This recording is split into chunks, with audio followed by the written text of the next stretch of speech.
Մեծարգո վարչապետ, ազգային ժողովի մեծարգո նախագահ, ձերդ գերազանցություն դեսպաններ, գործադիր օրենսդիր մարմինների ներկայացուցիչներ, սիրելի հյուրեր,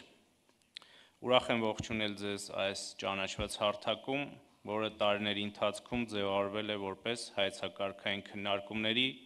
գաղափարների և նախաձեռնությունների փոխանակման կարևոր մեխանիզմ,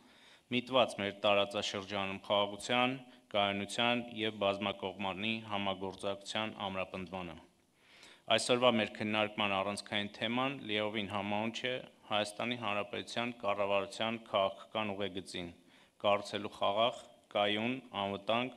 և տնտեսական փոխկապակցվածությամբ տարածաշրջան, որտեղ բոլոր պետությունները առաջնորդվում են փոխադարձ հարգանքով և հավասարությամբ։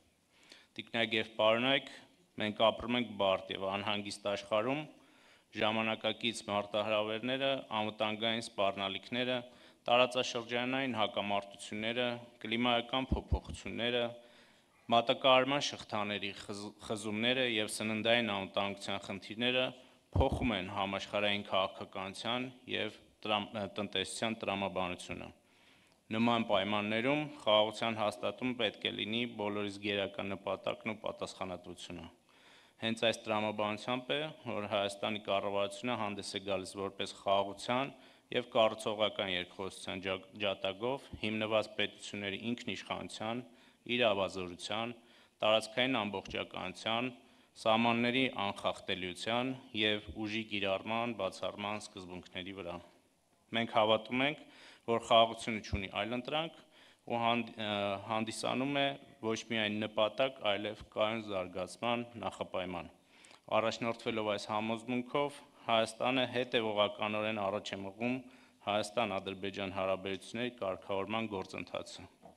Օգոստոսի 8-ին Վաշինգտոնում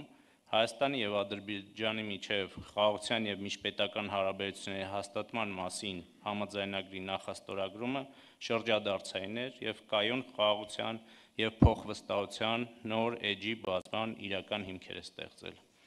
Այսօր կարող եմ ուրախությամբ փաստել, որ խաղաղության գործընթացը ոչ միայն գաղափարական է, այլև արդեն ձեռք է բերում գործնական արդյունքներ։ Միայն այն փաստը, որ այսօր այս հարթակի շրջանակներում այստեղ են գտնվում Ադրբեջանի, Թուրքիայի քաղաքահասարակության և ԶԼՄ-ների ներկայացուցիչները, ինքնին խոսում է։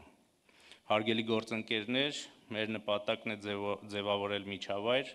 որտեղ կշահեն բոլորը՝ Հայաստանը, Ադրբեջան, Թուրքիան, Վրաստանը, Իրանը և ամբողջ տարածաշրջանը։ Մենք ձգտում ենք, որպեսզի հաղորդակցության ուղիները դառնան ոչ թե մրցակցության, այլ համագործակցության տարածք։ Վստահ ենք, որ տարածաշրջանի ապաշրջափակումը, խաղաղության հաստատումը և կողմերի միջև առկա պատմական հնարավորության լիարժեք իրագործումը ոչ միայն կապահովեն տարածաշրջանային կայունություն և խաղաղություն, այլ նաև կխթանեն ժողովուրդների միջև կապը և իրենց դրական ազդեցությունը կունենան տնտեսական աճի, երկրների ներդրումային միջավայրի վրա։ Մենք վստահ ենք, որ խաղաղությունն ու բաց հաղորդակցությունը կարող են վերածել Հարավային Կովկասը համաշխարհային կամրջի, միավորելով շուկաները, մշակույթները և ժողովուրդները։ Շնորհակալություն ուշադրության համար։ Տիկնայք և պարոնայք, հարգելի հյուրեր, ելույթի համար հրավիրում ենք Հայաստանի Հանրապետության վարչապետ Նիկոլ Փաշինյանին։